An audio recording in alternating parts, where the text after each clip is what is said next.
Assalamualaikum warahmatullahi wabarakatuh. Selamat pagi anak-anakku. Mudah-mudahan kita senantiasa dalam lindungan Allah Subhanahu wa Ta'ala, sehingga pada hari ini kita bisa melaksanakan kegiatan rutin kita, yaitu belajar dan bertemu di mata pelajaran Ibu, yaitu Pendidikan Pancasila dan Kewarganegaraan.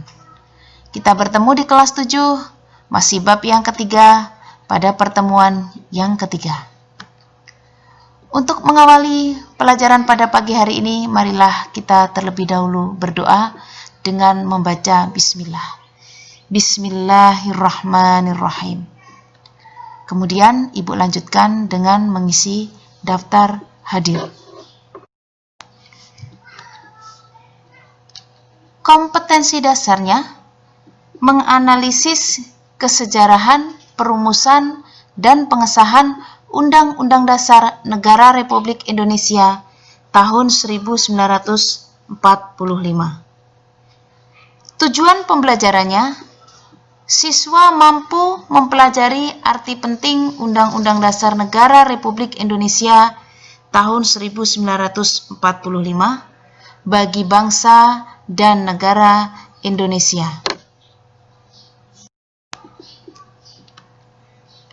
Kita menuju ke materi, yaitu arti penting Undang-Undang Dasar Negara Republik Indonesia bagi bangsa dan negara Indonesia tahun 1945.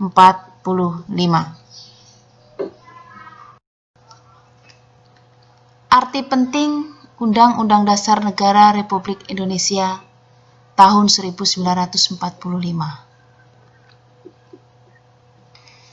Kehidupan dalam sekolah ini dapat diibaratkan sama dengan kehidupan di suatu negara. Keduanya memiliki sebuah peraturan.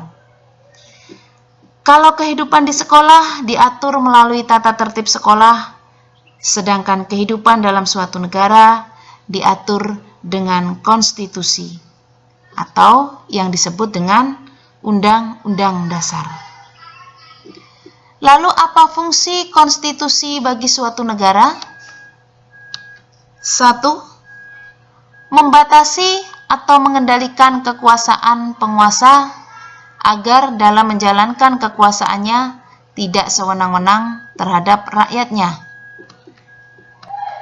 2. Memberi suatu rangka dan dasar hukum untuk perubahan masyarakat yang dicita-citakan dalam tahap berikutnya.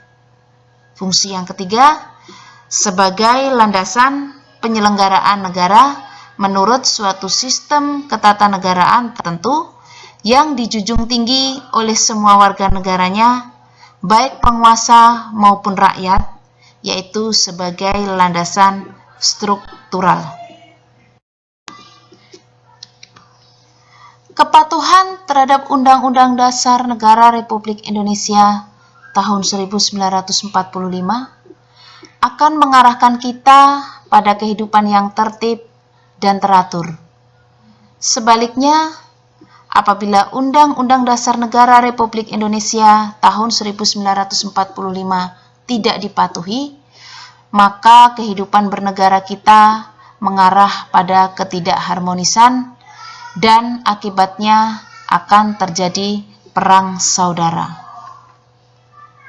Kesimpulannya di sini, Undang-Undang Dasar Negara Republik Indonesia tahun 1945 merupakan hukum dasar yang berlaku sehingga Undang-Undang Dasar 1945 menjadi acuan dalam pembuatan peraturan yang berada di bawahnya. Undang-Undang Dasar 1945 memuat aturan-aturan dasar berbangsa dan bernegara. Undang-Undang Dasar 1945 merupakan pemandu kehidupan berbangsa dan bernegara, dapat berjalan dengan harmonis menuju cita-cita bangsa Indonesia. Arti penting Undang-Undang Dasar Negara Republik Indonesia tahun 1945 sebagai hukum dasar bagi warga negara Indonesia. Berlakunya konstitusi sebagai hukum dasar yang mengikat, didasarkan atas kekuasaan tertinggi atau prinsip kedaulatan yang dianut dalam suatu negara. Jika negara itu menganut paham kedaulatan rakyat, maka legitimasi konstitusi ialah rakyat. Jika menganut prinsip konstitusionalisme, maka konstitusi diartikan sebagai hukum dasar yang memuat hal-hal khusus mengenai pembatasan kewenangan negara.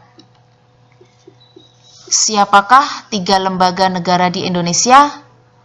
3 lembaga negara di Indonesia ada 1 lembaga negara legislatif, yaitu badan yang bertugas membuat undang-undang.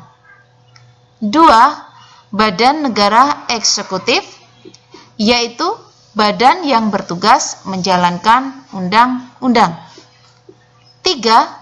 Lembaga negara yudikatif, yaitu badan yang bertugas mengadili apabila ada yang melakukan pelanggaran undang-undang.